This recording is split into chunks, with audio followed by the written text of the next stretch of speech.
Kinh Tiểu Trường, tên đầy đủ là Thủ Thái Dương Tiểu Tràng Kinh.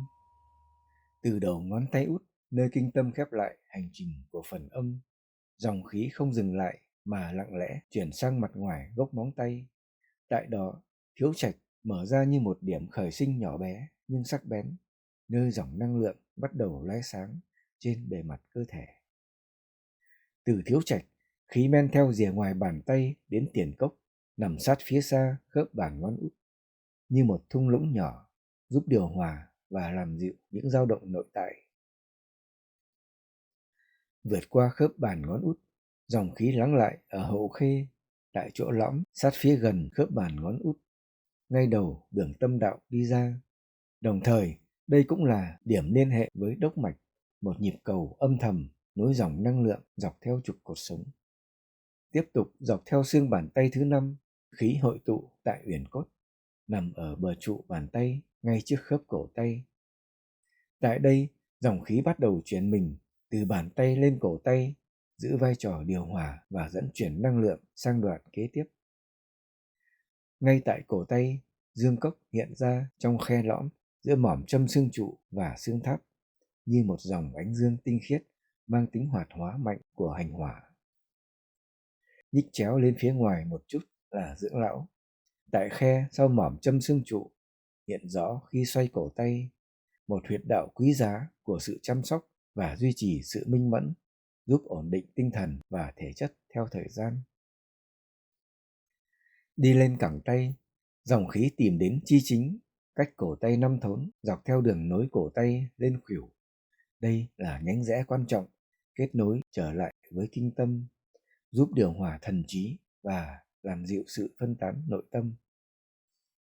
Đến khuỷu tay, tiểu hải hiện rõ tại chỗ lõm giữa mỏm khuỷu và lồi cầu trong xương cánh tay, như một vùng hội tụ nơi dòng khí lắng lại trước khi tiếp tục đi lên. Rời cánh tay, khí hướng lên kiên trinh phía sau vai, trên nếp nách sau một thốn, một huyệt quan trọng giải tỏa các ứ trệ vùng chi trên.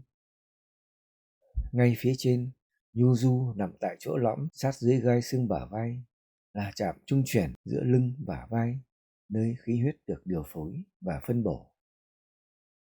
Đi vào trung tâm bả vai, thiên tông là một điểm hội tụ của các dòng khí vùng vai, lưng, đóng vai trò trục cân bằng cho toàn bộ vùng thượng chi. Vượt lên vùng trên gai vai, bình phong nằm trong hố trên gai bả vai, như một khoang giữ gió, bảo vệ khỏi ngoại tà. Uốn lượn vào trong theo bờ xương bả vai, khúc viên nằm trong hố trên gai, đóng vai trò như một điểm điều tiết, giúp giải phóng căng thẳng vùng vai. Rời vùng bả vai, dòng khí đi qua kiên ngoại du, cách ngang khe dưới gai đốt sống ngực thứ nhất 3 thốn, và kiên trung du, cách ngang khe dưới đốt sống cổ thứ 7 2 thốn. Đây là vùng giao thoa giữa chi trên và trục cổ lưng, nơi sức mạnh và sự ổn định được cân bằng. Tiếp tục hướng lên cổ, thiên song nằm sát bờ sau cơ ức đòn trũm, ngang tầm thanh quản, như một cửa sổ mở thông giữa thân và đầu. Lên phía góc hàm là thiên dung, nằm trong chỗ lõm sau góc hàm dưới, nơi điều hòa biểu hiện vùng mặt và khí vùng đầu. Đến vùng gò má, quyền liêu nằm trong chỗ lõm dưới xương gò má, thẳng dưới khóe mắt ngoài, như điểm nâng đỡ thần thái khuôn mặt. Và cuối cùng, thính cung nằm ngay trước bình tai như một cung điện của thính giác, nơi âm thanh được tiếp nhận và chuyển hóa thành nhận thức.